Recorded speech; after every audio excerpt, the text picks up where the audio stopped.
我们的项目有分成2种，一种是轻钩车，第2种是人工轻钩。人工轻钩的部分就是针对巷道比较狭窄，或是它水沟里面有淤积，除了沟土以外，例如水泥硬块、油渍相关的，就用人工轻钩。轻钩完之后，再配合我们的轻钩车，利用大量水柱去冲刷，冲刷之后再吸附我们相关的淤泥。主要是让我们的在轻钩这一块能够更专业。然后未来的话，能够以轻钩车来轻钩为主，人力轻钩为辅。除此之外，还建到 GIS 系统，每一条水沟有怎样的障碍的话，我们可以从 GIS 里面去查询到水沟有哪些的一个阻塞的情况。大热天的时候，因为很热，户外工作又是干体力活了，所以全身都是湿透了。而且还有下雨天的时候。下雨天也是，反正就不方便了。那同仁也蛮习惯这种方式。苦中作乐。掌握市政3分钟，台南进步向前冲。欢迎收看《市政3分钟》，我是林依婷。最近汛期来临，排水工作就变得相对重要。之前我们有分享过水利局的雨水下水道清淤，还有环保局各区队的人工清淤。因为有这些辛苦同仁的努力，让我们在下雨天有着干净又良好的生活环境。为了更有效率地进行清沟作业，台南市政府环保局成立清沟大队，成员包括辛苦的清沟同仁外，还有我后方的清沟车，可以确实地将淤泥硬块及泥水抽取干净，提高清沟效率。现在就让我们来听听环保局长怎么说吧。大家好，我是台南市环保局局长谢世杰。我们台南市的沟渠清疏作业，每年呢都会针对呢侧沟的部分呢去做清理。今年到目前为止呢，我们清了1300多公里。我们为了防汛期间的作业呢，我们从1、2月就开始检查，然后3、4月的时候，在汛期来之前就开始做清疏。等到呢汛期或是台风季的时候呢，我们才能够呢达到呢这个防洪作用。那当然呢，我们在今年的6月1号呢，为了把这个清沟的作业能够更加强化，我们成立了沟渠队。那沟渠队的目的就是针对我们平常在区队里面要清理这些侧沟呢，如果有比较难处理的，就由沟渠大队呢去做清疏，也就是作业上面呢有一个基本的分工，难度比较高的由沟渠大队去做，那例行性的部分呢就由我们清洁队的清沟人员去做。那清沟人员确实很辛苦，如果我们的市民朋友有看到我们的清洁队员在做清沟的时候，记得帮他们打气一下。接下来请收看中嘉新闻。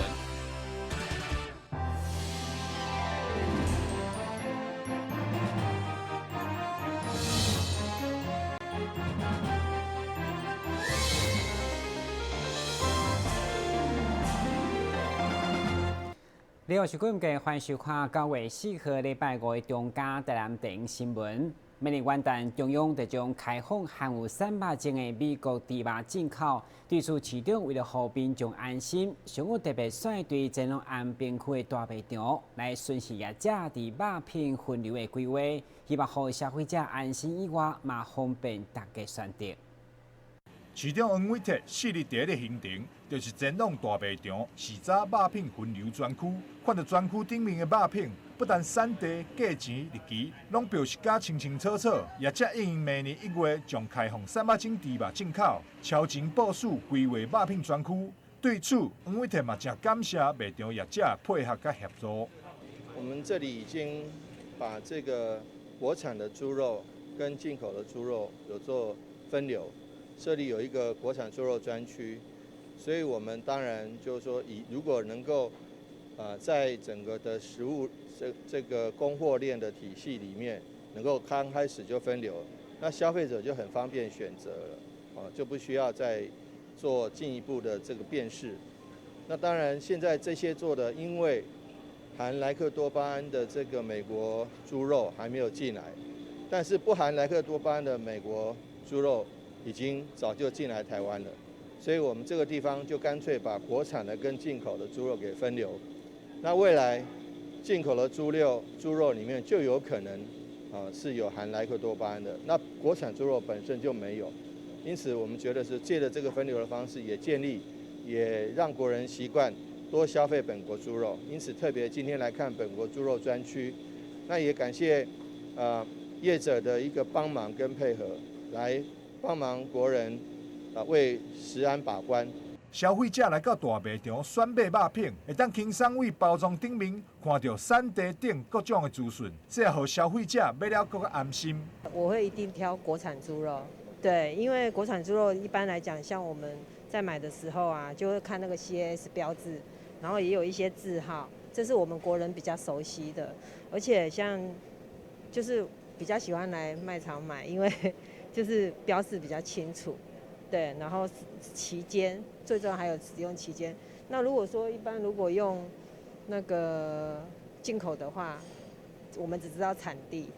对，所以资讯比较不足。针对明年将开放美国猪肉进口以及放宽美牛进口的条件，将会辅导百货公司卖场设置国产肉品专区，并清楚标示产地以及搭上国产猪肉标章，嘛会追踪业者落实状况。同时，嘛会推广传承业者使用国产的肉品，为家己的健康把关。台南新闻张硕维采访报道。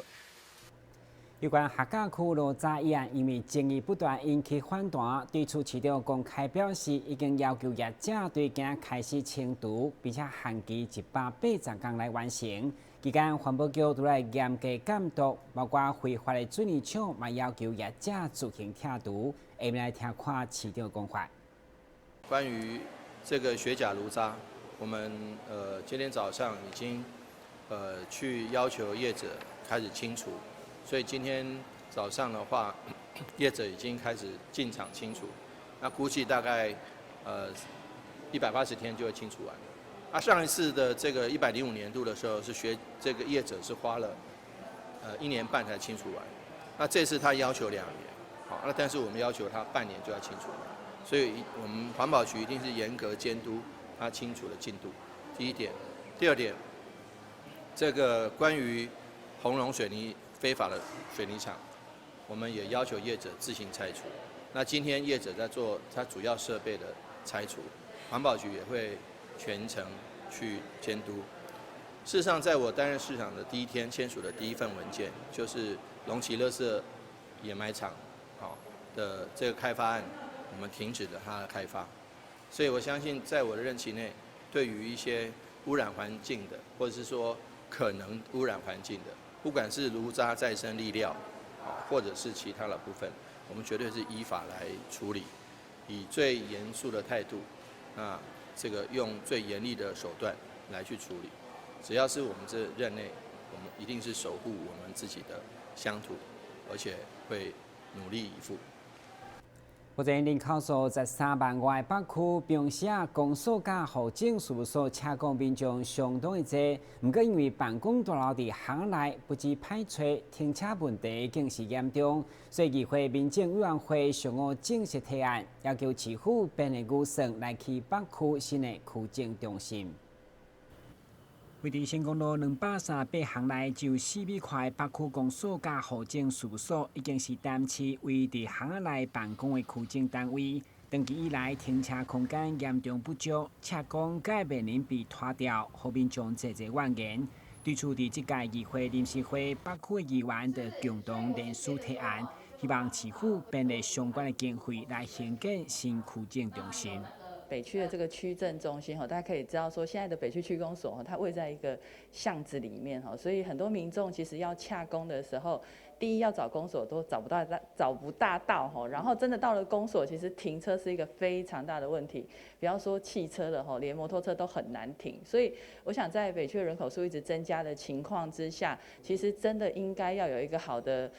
区政的服务中心，然后让民众在洽公上能够有更好更舒适的环境。所以我们我想我们所有的议员一起联署，也是期待说这个北区的这个区政中心能够尽快的来完成，然后让我们北区的服务，其实现在很多的服务都是不分区域的其实让在邻近的民众其实都有一个更好的一个洽公服务的空间，我觉得这是非常重要的。对此，该案伫民政委员会提议，嘛得到多数议员的支持，希望选定文园国小南边靠近海岸路边的机关用地来兴建。对此，市府民政局表示，该案中已经原则同意，先编列100万的规划设计费，嘛希望除了区政中心以外，朝向设立托育中心等多元用途来规划。目前我们在北区区公所的行政大楼部分，我们是结合多元目标使用，就是结合户政事务所，还有那个托育的部分，来共同来兴建计划。那原则上，这个计划是等内政部核定下来，我们今年年底会把规划设计先完成招标。那后续的一个经费上，我们后续来争取努力，或是配合中央来编列相关的预算来办理。当然，未来新区政中心用地无问题，不过如果2亿外建设费用，也希望争取中央前瞻经费。台南新闻管制林根采访报道。日前传出台湾米被蓝调外来米欺骗消费者的事件，上议员李宗翰等人嘛联合召开记者会，指出台南营运等有一个农产嘛被不少业者诈骗网站的手法来假讲是台南出品的，所以强烈要求市府改立清责。上午李宗翰等议员联合召开记者会，强调因为台南有一个农产品讲内外出名，结果最近却被不少业者以台南在地农家的品牌甲相片，伫这网络社群贩卖，包括东山的银眼干、百合莲子等等。结果当消费者收到物件，才发现是进口俗货，不止买贵，品质阁差，已经是明显诈欺。议员表示，连家己嘛是受害者。因伫 Facebook 还是 LINE 顶悬，也讲，伊这是台南有一个农产品，甚至甲咱台南农民朋友的图，包括因住家的地址，甚至电话，放伫网络顶悬，取得消费者的信任。可是消费者最后选购的方式就是货到付款，那它价格其实落差非常的大，甚至比当地价格我们可以买得到的还要贵。那这种方式就是想要取信我们的消费者吼，他到时候买下来的时候，他会发现，这个商品怎么是从桃园寄送下来？明明是从台南选购的商品，才发现是从桃园报关行寄过来的舶来品。那他打开之后发现奇怪，怎么有一个刺鼻的味道？那像龙眼干打开，它甚至外壳有发霉的状况，显然存放已久，甚至潮湿后。那对我们台南业者的伤害，就觉得说，所以我要怎么样选购到台南的商品？那目前我们的建议是鼓励大家直接来到台南选购。那同时我们也要求警察局针对不肖业者的诈欺，挂台南的皮却卖国外商品的肉，这件事情真的非常不应该，不仅造成消费者的那个不信任，然后所以消费者可以来进行诈欺的提告，那业者也可以来进行所谓的伤害名誉的提告。对此，市府表示，业者若涉嫌明显诈欺，市府将会同检调单位尽速查办，都要要求业者落价回收办理退费。民众嘛当依照消保法请求损害业3倍以下天罚性赔偿金。台南新闻管制林根采访报道。先新闻一个马上登来新闻现场。红花树头尾。以音乐阅读文字，以乐曲串联生命。透过台南爱读册欣赏台湾文学，享受听觉带来的阅读飨宴。敬请锁定每晚8点半第3公用频道。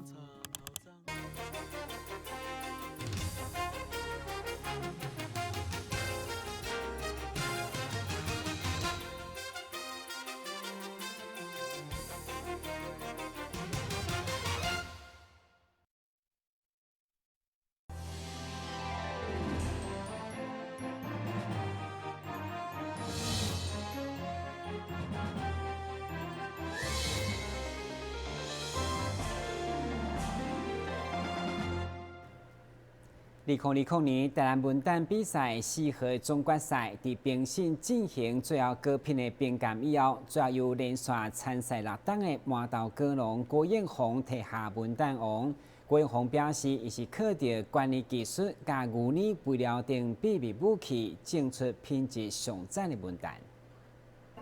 2020台南文旦王颁奖典礼7日下晡伫南宁堂举办，市长王伟哲亲自出席。颁奖予今年特等奖文旦王郭彦宏。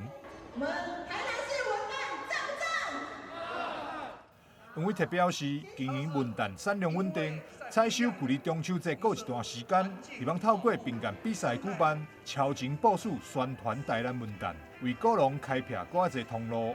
咱今仔日的这个文坛的得奖，咱的作品，咱的业园主，咱都会公布伫咱农业局的网站，所以咱若要去买，就知影是去对买，一堆有得奖的。所以彰明建立咱台南的文坛的这个品质，让彰明互大家知影。无你得奖哪得奖，等你厝也无人知，所以一定要互人知。阮的评价把这个促销做好。2020文旦王评鉴为报名、邮检、采购到最后的果品评鉴，每一关拢相当严格。为了我们的生态，我们有果园评鉴，这个是我们跟别的这个比赛不一样的。我们是环境保护、生态保护，所以我们有做果园的评鉴。评鉴完了，我们的这个样品要送来比赛之前，我们第二个阶段做药产、农药的检测。那第三阶段的评审，我们是在做高品质，要保证我们大台南地区的文旦每年的质量要维持到高水准。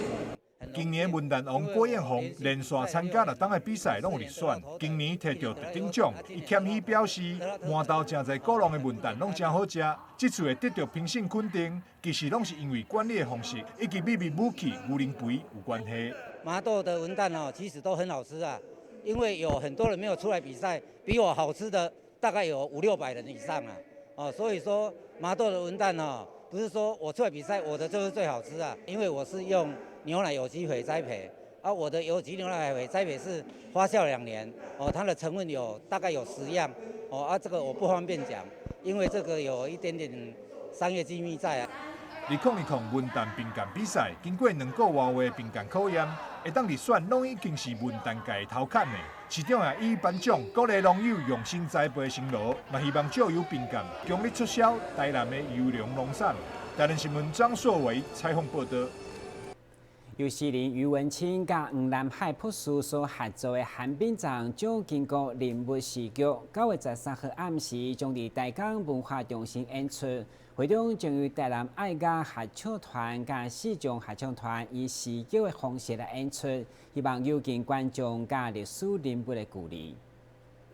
今年顶半年因为新冠疫情的关系，这个文活动因此暂停或者来延后。